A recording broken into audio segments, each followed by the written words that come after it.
नमस्कार। एक बार मैं फिर आपके सामने उपस्थित हूँ पुण्य श्लोक अहिल्या के मैनेजमेंट लाइसेंस के बारे में।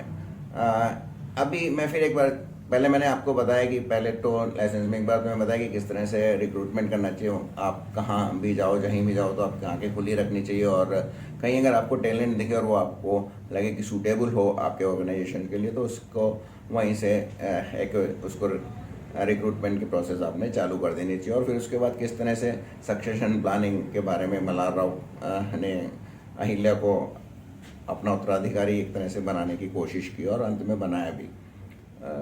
दूसरा लेसन जो था वो ये था कि आप अपने पीर्स और यानी समकक्ष और अपने बॉस आदि से अच्छे संबंध बनाए रखें। ये संबंध इसलिए ना बिगड़ पाए कि उनका बॉस का रवैया जो उनके प्रति रहे वो रुष्ट ना रहे और आपके किसी कार्य के कारण उनको डांटना पड़े या आपको प्रशंसा मिले और आपको उनसे डांटना मिले। अगर ऐसा होगा तो फिर आपको मुश्किल पड़ेगी आगे कार्य करने में और फिर प्रगति में। तीसरा लेसन जो अहिल्या के द्वारा अहिल्या सीरियल में ये है, तो आप देखिए एक छोटी सी क्लिपिंग, इसके बाद में फिर आपको उसके बारे में बताऊंगा। निजाम के मुख्तसरों ने हमारे मालवा में घुसपैठ की, हमें भी वही करना होगा, क्योंकि गद्दारों की कमी कहीं नहीं होती।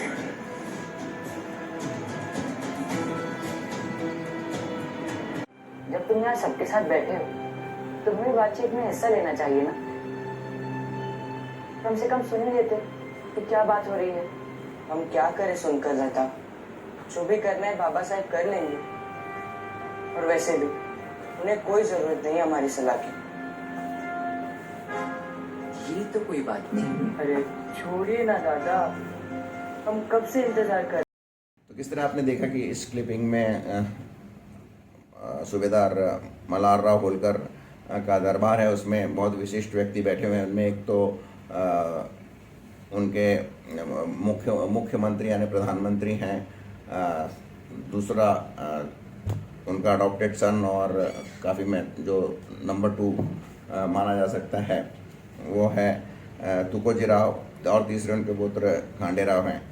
आपने देखा होगा कि कुछ महत्वपूर्ण चर्चा चल रही है कि कहाँ किस तरह से उनके सैनिकों को निज़ाम के अंदर निज़ाम के दहली के अंदर इन्फिल्ट्रेट किया जाए, और उसमें खांडे राव वहाँ बैठकर एक तरह से तबला बजा रहे हैं, बिल्कुल इंडिफरेंट शो बिहेवियर कर रहे हैं और कुछ ध्यान नहीं दे रहे हैं। इसको मल्हार राव भी नोटिस करते हैं। और इसके बाद में आपने देखा होगा कि किस तरह तुकोजी राव जो एक उनका बड़ा भाई है, एक तरह से अडॉप्टेड बड़ा भाई है, वो उनको सलाह देता है कि आप जब उस सभा में थे तो कुछ सुन तो लेते कि क्या हो रहा है और उस पर आप ध्यान देते, अपनी नॉलेज में तो रखते कि चल क्या रहा है, भले आपके वो काम का हो या फिर आपसे कोई राय ना भी पूछी जाए, जैसा कि खांडे राव बाद में बताते हैं। तो ये बहुत इंपॉर्टेंट चीज़ है कि यदि आप मैनेजमेंट के पर्सपेक्टिव से लेते हैं, यदि आप कहीं किसी मीटिंग में गए हैं और केवल आपको मीटिंग में केवल औपचारिकता वश भी बुलाया गया है, तो भी आप उस मीटिंग में क्या चल रहा है इसको ध्यान से सुने और अपने कंप्यूटर में दिमाग में उसको बैठा लें। हो सकता है बाद में कभी वो सूचना आपके काम में आ जाए, और कई बार ऐसा होता भी है। मैं परचेस देखता था, मटेरियल्स देखता था, और सुबह एक प्रोडक्शन मीटिंग हुआ करती थी।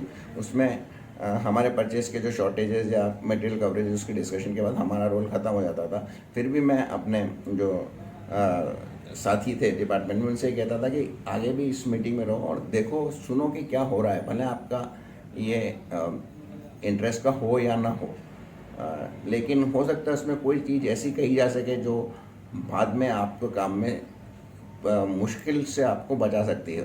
हुआ भी ऐसा ही था कि एक बार एक मीटिंग के बाद हमारे वहाँ पे लाइट टेम्पो ट्रेवलर यानी एक वैन बनती थी जिसमें कई मॉडल हुआ करते थे, और उनमें से एक मॉडल एम्बुलेंस था, दूसरे मॉडल एसी गाड़ियाँ थी। तो प्लान में अगले 1-1.5 हफ्ते के प्लान में एम्बुलेंस का कोई रोल नहीं था, यानी प्लान में नहीं थी। लेकिन हुआ ये कि कहीं जो नॉर्मल गाड़ी थी, जो एयर कंडीशन गाड़ी थी, उसके इंजन के कुछ पार्ट शॉर्टेज होने वाले थे और वो इंजन की पूर्ण संख्या में उपलब्ध नहीं होने वाले थे, और उसके बजाय एम्बुलेंस के इंजन उपलब्ध थे। तो जो बाद में एम्बुलेंस बनती वो 2 हफ्ते बाद में बनती, जो मंथ एंड में प्लान थी वो अभी बन जाती। और ये बात हम लोगों ने सुनी, मेरे परचेस के आदमियों ने सुनी, क्योंकि हमारा कंसर्न नहीं था, ये केवल जो प्लांट हेड और जो प्लानिंग हेड उसके बीच का डिस्कशन था।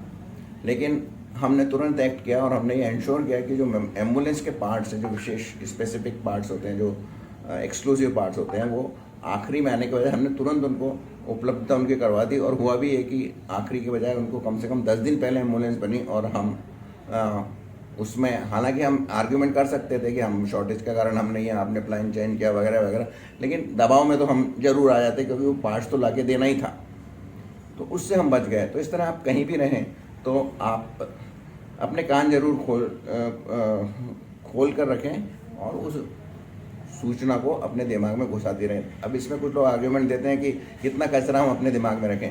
तो अगर आप इस अपने दिमाग की तुलना एक कंप्यूटर से तो करते हैं, तो कंप्यूटर में आपके पास एक रिसाइकिल बिन होता है जिसमें जो आपकी अनावश्यक चीज़ें आप उसको उसमें डाल देते हैं और बाद में जब कभी आपको उनकी आवश्यकता पड़ती है तो वहाँ से उसको वापस रिट्राइव कर लेते हैं। तो इसी तरह का दिमाग में भी एक सेक्शन होता है जिसको रिसाइकिल बिन बना लीजिए और वहाँ पे ऐसी सूचनाओं को रखिए जो आपको बाद में ज़रूरत पड़े तो काम आ सके।